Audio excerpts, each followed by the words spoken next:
Jesosio nulalane fanekeko izurako eo amin'ny andro piainako arovy mafiao iazo nahatrany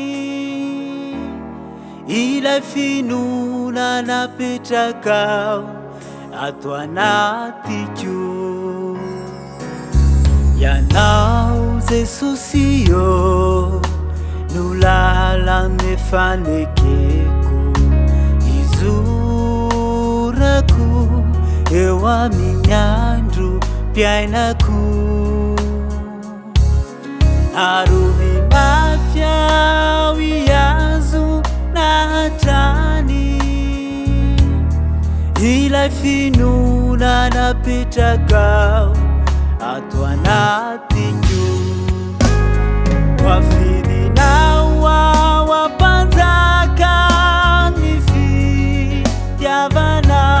sy toriatrany ilay famarinana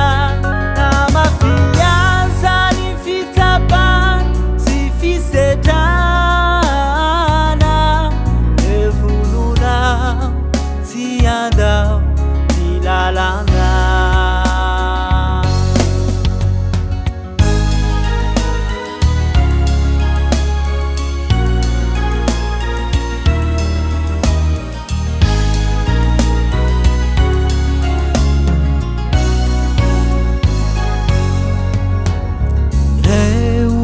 fahavalo na diabetsakaza tsy ahoko izany satria anao no ampingako ny fitiavanao no andreseko ireny ampioreno mafiao tsy vadika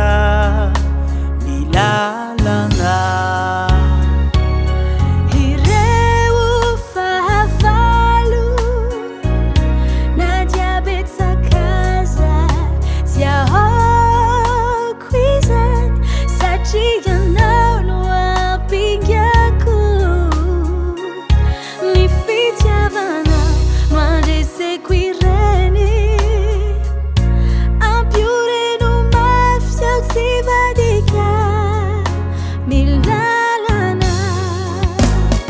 wafidinao ao ampanjaka